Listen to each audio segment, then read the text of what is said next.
Nesta matéria, vamos estudar os desafios impostos pelo Islã. Nesta primeira aula, eu vou abordar as principais razões pelas quais a igreja deve se empenhar em alcançar os muçulmanos. Então, por que se importar com os muçulmanos?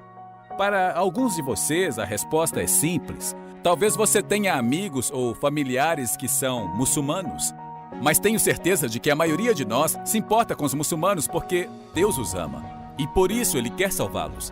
Mas para aqueles que ainda não sabem ao certo sobre o porquê se importar com os muçulmanos, eu gostaria de ajudá-los a entender o porquê. Muçulmanos são hoje o maior povo não alcançado pelo Evangelho em todo o mundo. Hoje existem cerca de 1 bilhão e 600 milhões de muçulmanos. Menos de 1% dos missionários são enviados para servir entre muçulmanos. Há apenas um missionário para cada 420 mil muçulmanos.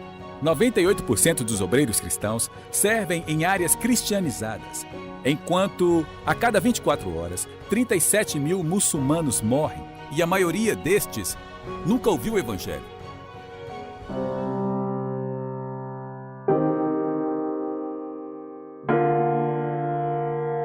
Todos nós criamos estereótipos.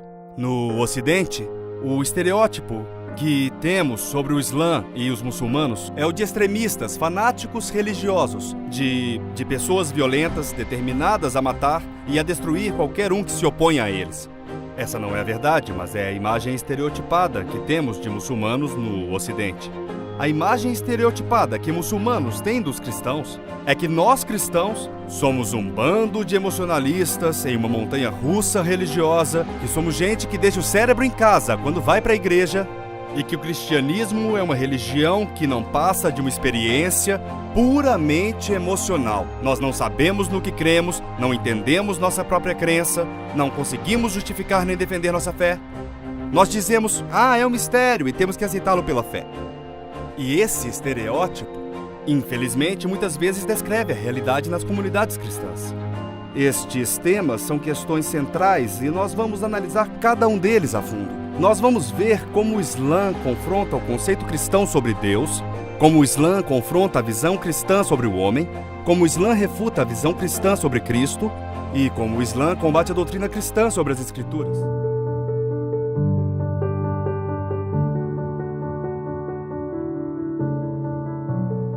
Nós vamos estudar sobre quem é o verdadeiro Messias, o Isa do Corão ou Jesus da Bíblia. Ora, Jesus Cristo é a figura central do cristianismo. Aliás, vale a pena destacar que seu nome, Cristo, é a raiz do termo usado para os discípulos em Atos 11:26. Mas Jesus é uma figura importante também no Islã. Ele é visto como um dos maiores profetas, o predecessor menor de Maomé, e a quem Alá, o Deus do Islã, teria revelado um livro sagrado chamado Injil, que é o termo em árabe para a palavra evangelho. Mas quem é Jesus de verdade? É aquele que os muçulmanos chamam de Isa no Corão ou o Deus encarnado, que é chamado na Bíblia de Jesus, o Cristo? Para responder a essa pergunta, vamos precisar comparar as duas visões sobre Jesus e então determinar qual deles tem o direito a reivindicar ser o verdadeiro Jesus. Não o da crença, mas o Jesus da história que sabemos ser verdadeiro.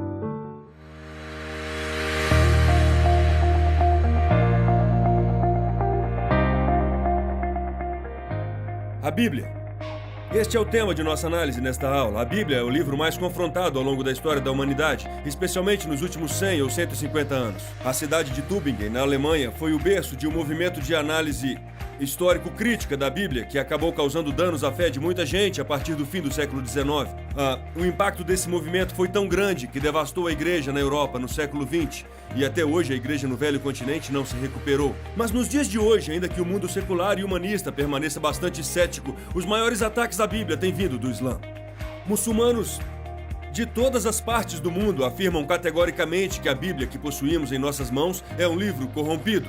Eles dizem que o texto sofreu alterações, que ele sofreu acréscimos e também supressões. E, normalmente, eles comparam traduções da Bíblia em diferentes idiomas, com o objetivo de provar que a Bíblia tem contradições. Eles comparam a NVI com a Almeida Revista e Corrigida, com a Bíblia na linguagem de hoje e com um monte de outras traduções e versões.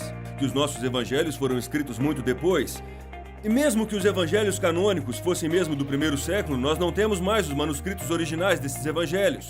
Eles dizem que os originais foram destruídos, se perderam ou nunca existiram. Vamos analisar essas acusações, vamos tentar respondê-las aqui, porque você vai ter que respondê-las aos seus amigos muçulmanos.